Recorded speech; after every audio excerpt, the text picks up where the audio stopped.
CM సవాల్ను స్వీకరించి రేవంత్ రెడ్డి రాహుల్ గాంధీలో ఎవరు చర్చకొచ్చినా సిద్ధమని చెప్పానన్నారు కేటీఆర్.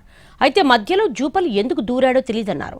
తెలంగాణ భవన్కు వస్తారన్న జూపల్లి కోసం ఉదయం నుంచి ఎదురు చూశారని, ఆయన కాసేపు సీఎల్పీలో ఉండి తర్వాత గన్ పార్కుకు వెళ్లాడన్నారు. అక్కడి నుంచి జూ పార్కుకు వెళ్లాడేమో తెలియదంటూ సెటైర్ వేశారు. అసెంబ్లీలో చర్చ పెట్టినా మాట్లాడేందుకు సిద్ధంగా ఉన్నామన్న కేటీఆర్తో మా ప్రతినిధి సతీష్ ఫేస్ టు ఫేస్.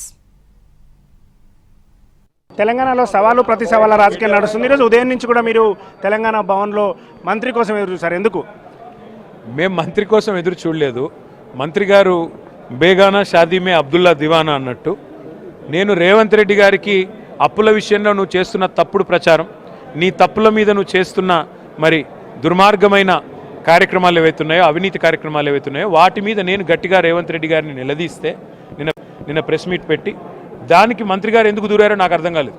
ఈయన వచ్చి మధ్యలో దూరి నేను రేపు పొద్దున 11 గంటలకు తెలంగాణ భవన్కి వస్తున్నాను, బస్తీమే సవాల్ అన్నాడు.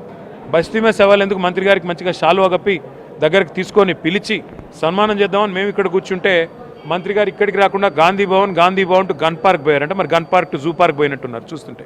ఎందుకంటే నిజంగా చెప్పాలంటే ఈ మంత్రులు, ఆ ముఖ్యమంత్రి జూ పార్క్లో మాత్రమే ఉండాల్సిన వ్యక్తులు. ఒక మంత్రి ఏమో 6 లక్షల కోట్లు అప్పు అంటాడు, ఇంకొక ఆయన 7 లక్షల కోట్లు అప్పు అంటాడు, ఇంకొక ఆయన 8 లక్షలు అంటాడు, ఇంకో ఆయన 10 లక్షల కోట్లు అంటాడు. అంటే నోటికి ఎంత వస్తే అంత వాగడం, పనికి మాలిన మాటలు మాట్లాడడం తప్ప ఒక్క పని కూడా చేయడం చేత కానీ అసమర్థులు. గత ప్రభుత్వంలో చేసినటువంటి అప్పుల వల్లే చాలా ఇబ్బందులు ఎదురవుతున్నాయి, అవి వడ్డీలు కట్టడమే సరిపోతుందని చెప్పి ప్రభుత్వం చెప్తుంది. దానికి మీరు సమాధానం ఏంటి? నేను అనేదల్లా ఒక్కటి, ఇప్పుడు కేటీఆర్ ఏమన్నాడు, రేవంత్ రెడ్డి ఏమన్నాడు కాదు, రిజర్వ్ బ్యాంక్ ఆఫ్ ఇండియా ఏం చెప్పింది. బీజేపీ పార్లమెంట్ సభ్యుడు పార్లమెంట్లో ఏమడిగాడు? తెలంగాణ ప్రభుత్వం కేసీఆర్ నేతృత్వంలో 10 ఏళ్లలో చేసిన అప్పెంత అన్నాడు. పార్లమెంట్లో కేంద్ర ప్రభుత్వం రిజర్వ్ బ్యాంక్ లెక్కలు చదివింది. ఏమని? మొత్తం 10 ఏళ్లలో చేసిన అప్పు 2,80,000 కోట్లని, మీరు 8 లక్షల కోట్లని మీరు అబద్ధాలు చెప్తా ఉన్నారు.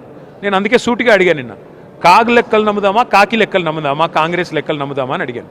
దానికి సమాధానం చెప్పే దమ్ము వీళ్ళకి లేదు. అందుకే నేను అంటున్నా, వీళ్ళు సర్కారు నడపడం లేదు, సర్కస్ నడుపుతున్నారు. మొహం బాగాలేక అద్దం పగలగొట్టుకున్నట్టు మీకు అప్పులు చేసినా ఏం చేయాలో తెలియదు. 4 లక్షల కోట్ల అప్పు చేసింది కాంగ్రెస్ ప్రభుత్వం ఈ రోజు వరకు. రేవంత్ రెడ్డి ప్రభుత్వం 4 లక్షల కోట్లతో కొన్ని రైతు బంధు చేశారా, యూరియా ఇచ్చారా, 4,000 పెన్షన్ ఇచ్చావా, నిరుద్యోగ భృతి ఇచ్చావా, 2 లక్షల ఉద్యోగాలు ఇచ్చావా?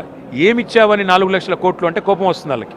మాట్లాడితే అబద్ధాలు చెప్పడం, మళ్ళీ గత 10 సంవత్సరాలు అంటూ పనికిమాలిన కారు కూతలు కూయడం, బూతులు మాట్లాడడం తప్ప ఏమీ రాని అసమర్థ ప్రభుత్వం. అసెంబ్లీలో దేనికైనా చర్చకు సిద్ధంగా ఉన్నారా? కేసీఆర్ని అసెంబ్లీకి రావాలని చెప్పి మంత్రులు ఒకవైపు, మరోవైపు ముఖ్యమంత్రి కోరుతున్నారు. కేసీఆర్ గారు తయారు చేసిన సైనికులం మేము. కేసీఆర్ తయారు చేసిన సైనికులనే మీరు ఎదుర్కోలేకపోతున్నారు. కేసీఆర్ గారితో మీరెక్కడ సరితూగుతారు?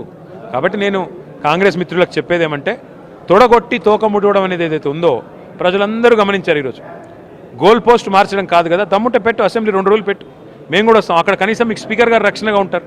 మైకులు మేము గట్టిగా మాట్లాడుతుంటే స్పీకర్ గారు కట్ చేస్తారు, మీకు తెలుసు, మాకు తెలుసు. దమ్ముంటే, చేతనైతే ఇకనైనా